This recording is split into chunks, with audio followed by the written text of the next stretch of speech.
দেখো যে মোমেন্ট আগে প্রত্যেকটা জিনিসে হার্ট হতো, আগে প্রত্যেকটা ইনসাল্টের সে উত্তর দিতে চাইতো, আগে প্রত্যেকটা মিসআন্ডারস্ট্যান্ডিংকে সে ক্লিয়ার করতে চাইতো, ধীরে ধীরে ধীরে তারা কিন্তু বুঝতে শিখে যায় যে এই পৃথিবীর প্রত্যেকটা মানুষ তার কিন্তু ক্ল্যারিফিকেশন ডিজার্ভ করে না। আর যখন তারা এই জিনিসটা বুঝতে পারে তখন কিন্তু তারা নিজেকে শান্ত করে নেয়। তখন তারা কিন্তু প্রত্যেকটা আর্গুমেন্টে কিন্তু অংশগ্রহণ করে না, প্রত্যেকবার নিজের ইনসাল্টে কিন্তু লাউড হয় না, আর প্রত্যেকটা জায়গায় নিজেকে প্রুভ করার চেষ্টা করে না। কারণ তারা জানে যে একটা মানুষের জীবনে সবচেয়ে ইম্পর্টেন্ট হচ্ছে তার নিজের এনার্জি, আর এই এনার্জিটিকে বাঁচিয়ে রাখাই তাদের প্রথম প্রায়োরিটি।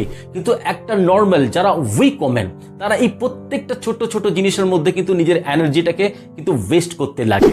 স্ট্রং ওমেন্সরা জানে যে কখনো কখনো সাইলেন্ট এই পৃথিবীর কাছে সবচেয়ে উপযুক্ত একটা উত্তর, উপযুক্ত আনসার সাইলেন্টটাও কিন্তু।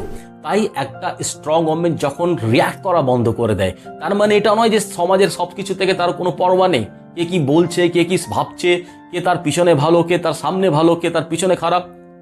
এখন কিন্তু সে এই সমস্ত জিনিসের উপরে নিজেকে কিন্তু অনেক উপরে নিয়ে চলে গেছে। এখন তার কাছে ফার্স্ট প্রায়োরিটি হচ্ছে তার এনার্জি। এখন এই এনার্জিটাকে বাঁচিয়ে রাখা সবচেয়ে বড় কাজ, সেটা হচ্ছে প্রত্যেকটা জিনিসের রিয়াক্ট করাটা বন্ধ করে দেয়, তা করে না।